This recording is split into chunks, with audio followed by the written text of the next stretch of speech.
வாசலில் இருக்க பார்த்திங்கன்னா அதையும் அழிக்கும். அதேமாதிரி மனம் கொண்ட மக்களையும் அவாய்ட் பண்ணிட்டு போயிட்டே இருக்கும். ஃப்ளாட்ஸில் இருக்கேன், வெளியில் கட்டின அசிங்கமாக இருக்குன்னா உள் பக்கமாக ஒரு ஆணி அடித்து நீங்கள் அதை உள் பக்கமாக மாட்டிக்கலாம், தப்பு கிடையாது. நம்மளுடைய பீடைகள் எல்லாம் அங்கேயே அப்சர்வ் பண்ணிவிட்டு நம்மளை சுத்தமாக தான் வீட்டுக்குள்ளே விடும். ஸோ அப்பேற்பட்ட ஒரு சக்தி தான் தலைவாசல். தலைவாசலை சுத்தமாக வைத்துக்கொள்ள வேண்டும். வணக்கம், உங்கள் மாயன் செந்தில்குமார். இன்றைய பரிகாரம் பதிவு மிகவும் முக்கியமானது. வீட்டை வளமாக்கவும், வீட்டில் உள்ள நல்ல சக்திகளை பெருக்கவும், கெட்ட சக்தியில் ஓட ஓட விரட்டவும் ஒரு பரிகாரம் கேட்டிருக்கீங்க. அதுவும் ஈஸியாக கேட்டிருக்கீங்க, ரொம்ப ஈஸி. இதுக்கு பார்த்திங்கன்னா நம்ம நிலைவாசல் தலைவாசலை குறிக்கும், நம்ம தலையெழுத்தை அதில் நிர்ணயிக்கும். அதனால தான் வீட்டில் வீடு கட்டுறதுக்கு முன்னாடியே நிலைவாசலுக்கு அவ்வளோ பெரிய முக்கியம் கொடுத்து அதுக்கு ஒரு பூஜை போட்டு அதுக்கு அவ்வளோ பெரிய விஷயங்கள் கொடுத்து அது பசுமாடு உள்ளே வர வச்சு அவ்வளோ அந்த தீபாக்கணின்னு சொல்லக்கூடிய அந்த அலைன்மெண்ட்டை அழகாக கொடுத்து லேண்ட்ஸ்கேப் எனர்ஜியை அழகாக நேர்கோட்டு கொண்டு அதுக்கப்புறம் தான் வீடே கட்ட ஆரம்பிக்கிறாங்க, அதாவது மேலே எடுக்க ஆரம்பிக்கிறாங்க. ஸோ அந்த நிலைவாசலுக்கு அவ்வளோ முக்கியத்துவம் கொடுத்தது என்னன்னா நம்மளுடைய உயிர் நிலைவாசலும் இங்கே தலையெழுத்தும் இணையான ஒன்று. வீட்டில் வாழ்கிறதுக்கு மட்டும் கிடையாது, நம்மளுடைய எனர்ஜியையும் பெருக்கி கொண்டு நல்ல ஆற்றலை பெருக்கிக் கொண்டு வாழ்க்கையை வளமாக சந்தோஷமாக பணவசதியுடன், அதாவது தேவையான வசதிகளோடு வாழ்வதற்கான விஷயங்கள் தான் நம்ம பார்க்குறோம். அதுக்கு தலைவாசலை எப்படி சுத்தமாக வச்சுக்கிறது அப்படின்னு பார்த்தீங்கன்னா அதோட வைப்ரேஷன் இன்றைக்கி ஒரு வைப்ரேஷனில் இருக்கும், நாளைக்கு ஒரு வைப்ரேஷனில் இருக்கும், ஒரு இதில் ப்ளஸில் இருக்கும், இல்லை மைனஸில் இருக்கும். இது பார்த்திங்கன்னா நம்ம டே டு டேட் மாறிட்டே இருக்கும்.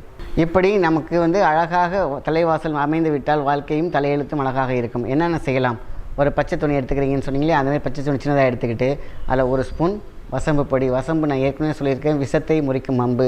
விஷத்தை மட்டும் கிடையாது, விஷக்கிருமிகள் நம்ம வாசலில் இருக்க பார்த்திங்கன்னா அதையும் அழிக்கும். அதேமாதிரி மனம் கொண்ட மக்களையும் அவாய்ட் பண்ணிட்டு போயிட்டே இருக்கும்.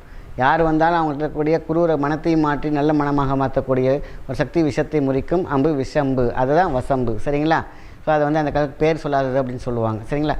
அதை ஒரு ஸ்பூன் வச்சுக்கோங்க. ஒரு பச்சை துணி அழகாக 6x எடுத்துக்கோங்க, 6க்கு 6 எடுத்துக்கலாம்.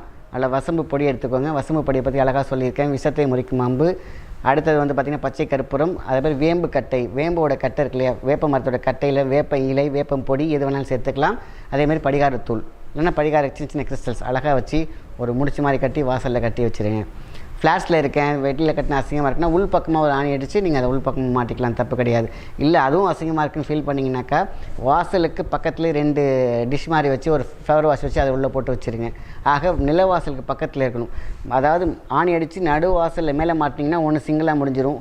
இல்லை எனக்கு அது சரியாக வேணும்னு கேட்டிங்கன்னா அழகாக இருக்கக்கூடாது, வீடு அழகாக வச்சுருக்கேன், அது அசிங்கமாக இருக்குன்னு முடிச்சு நினச்சிங்கன்னா 2 சைட்லையுமே வைக்கணும். 2 சின்ன சின்ன ஃப்ளவர் வாஷ் வச்சு 2 முடிச்சு செஞ்சு வச்சுக்கோங்க. இதே மாதிரி இப்படி செய்து வைத்தால் வீட்டு தலைவாசல் அழகாகவும், அதேமாதிரி நெகட்டிவிட்டியை உடைச்சிடும், வீட்டை வளமாக்கும், வைப்ரேஷனை சூப்பராக்கும், கெட்ட சக்தி எதையும் உள்ளே விடக்கூடாது. அப்படிப்பட்ட ஒரு மிகப்பெரிய ஒரு காவலாளியாக சக்தி ரூபமாக அந்த முடிச்சு செயல்படும். இது அழகாக நீங்கள் வச்சாலே போதுமான விஷயம். அழகாக முடிச்சு கட்டி வச்சுருங்க. அதேமாதிரி நான் சொன்ன மாதிரி இல்லை நான் மேலே வைக்க முடியாதுன்னா 2 சைடும் அழகாக வச்சிங்கன்னா ரொம்ப ரொம்ப நல்லாயிருக்கும்.